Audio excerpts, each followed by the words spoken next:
जोहार झारखंड में हूं संतोष गंगवार। बुलेटिन की शुरुआत इस वक्त की बड़ी और महत्वपूर्ण खबर के साथ। झारखंड बीजेपी अध्यक्ष बाबूलाल मरांडी ने पुलिस प्रशासन पर सवाल खड़े किए हैं। सोशल मीडिया साइट एक्स पर मरांडी ने लिखा है कि जानकारी मिली है कि कानून व्यवस्था बनाए रखने के उद्देश्य से की गई अपील के कारण रामगढ़ थाने में तैनात एएसआई सुजीत कुमार को लाइन हाजिर कर दिया गया है। अपील को सुनने के बाद कहीं से भी ऐसा नहीं लग रहा कि एएसआई ने किसी जाति विशेष या धर्म को निशाना बनाया, कोई आपत्तिजनक टिप्पणी की है। ये जानना जरूरी है कि इस पुलिसकर्मी को दंडित करने का कारण क्या था और ये निर्णय किसके आदेश पर, किसके निर्देश पर लिया गया। साथ ही सीएम हेमंत सोरेन ने इस मामले में संज्ञान लेकर उचित कार्रवाई की मांग की। साथ ही लिखा कि इसी तरह तुष्टीकरण की राजनीति के चलते कर्तव्यनिष्ठ कर्मचारियों को दंडित करने की कार्रवाई होती रही तो समाज में अमन चैन और सौहार्द बनाए रखना कैसे संभव होगा।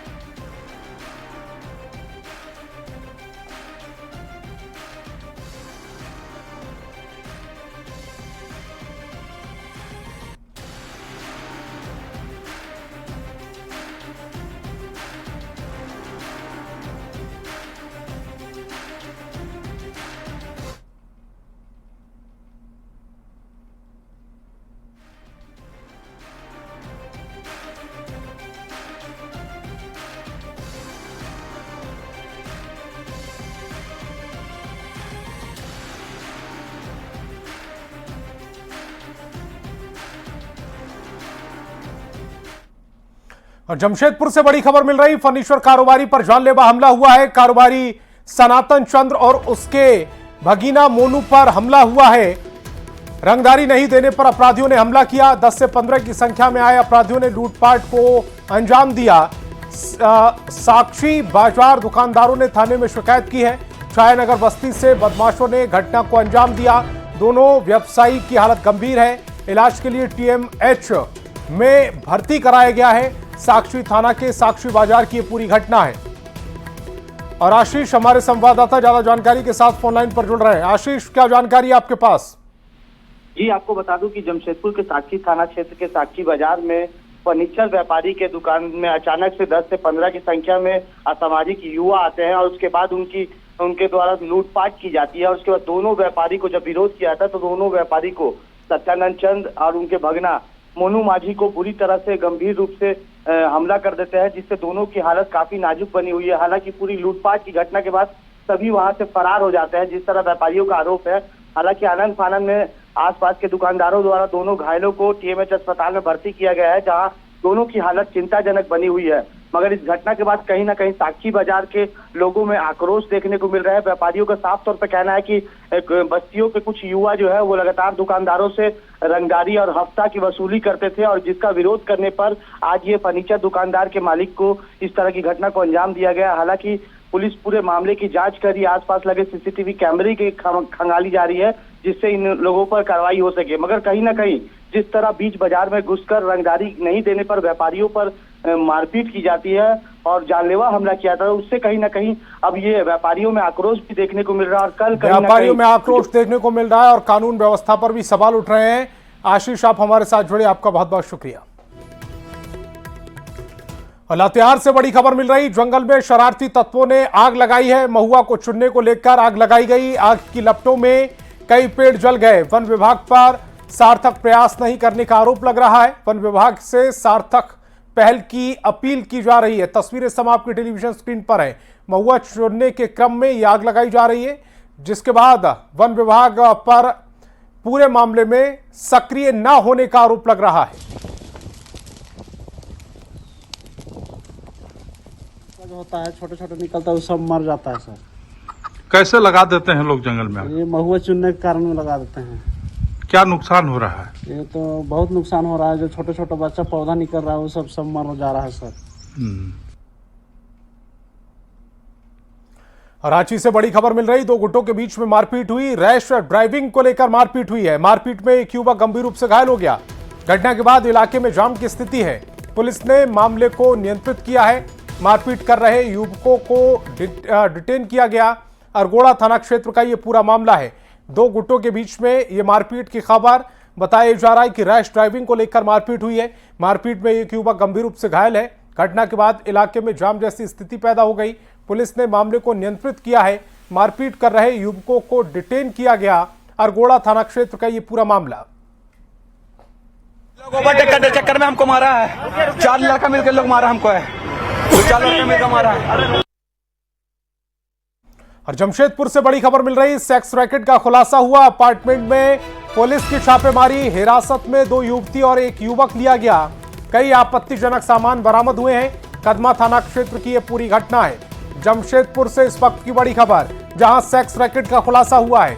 अपार्टमेंट में पुलिस ने छापेमारी की, हिरासत में 2 युवती और 1 युवक लिया गया। कई आपत्तिजनक सामान बरामद हुए हैं। कदमा थाना क्षेत्र की यह पूरी घटना।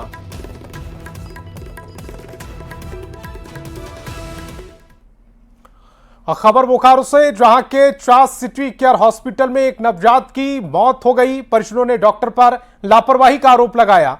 परिजनों और जनप्रतिनिधियों ने अस्पताल में कार्रवाई करने की मांग की है। परिजनों के मुताबिक नवजात की मौत के बाद भी अस्पताल वालों ने पैसे की उगाही की, पैसे की वसूली की। पैसा लेने के बाद भी नवजात को दूसरे अस्पताल ले जाया गया, जहां डॉक्टरों ने नवजात को मृत घोषित कर दिया। पुलिस ने भी परिजनों की लिखित शिकायत पर जांच करने की बात कही है।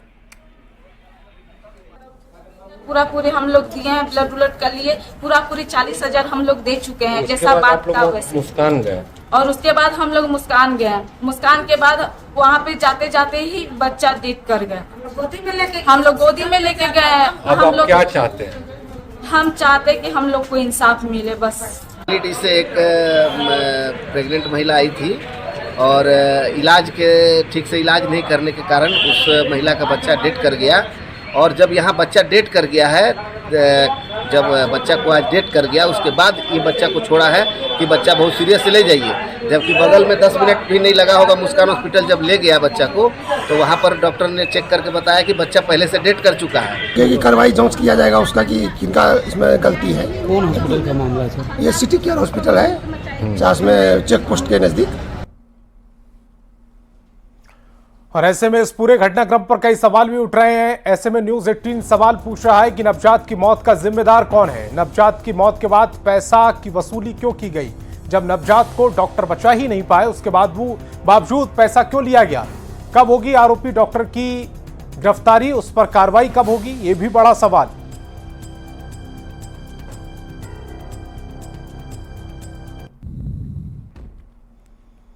खबर चाईबासा से, जहां कोल्हान जंगल में सुरक्षा बलों ने नक्सल डंप ध्वस्त कर दिया। इस दौरान सुरक्षा बलों को LMG मैगजीन समेत अन्य गोला बारूद और अन्य सामान बरामद हुआ है। सुरक्षा बलों ने एंटी नक्सल सर्च ऑपरेशन के दौरान यह कामयाबी हासिल की है।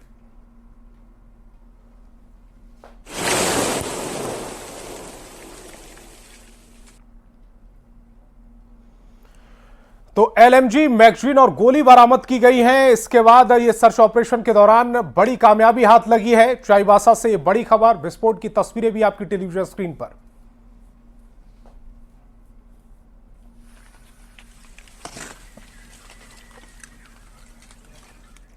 खबर चाईबासा से, जहां के इंजीनियर अलाद नंदन की 27 मार्च को ईरान में दुर्घटना में मौत हो गई, लेकिन 4 दिन बीत जाने के बाद भी शव गांव नहीं पहुंचा, जिसको लेकर परिजन काफी परेशान हैं। परिजनों ने जानकारी मिलने पर चाईबासा सांसद जोबा मांझी ने विदेश मंत्री S जयशंकर को पत्र लिखा और मृतक इंजीनियर के शव को भारत लाने और मामले की उच्च स्तरीय जांच करने की मांग की है।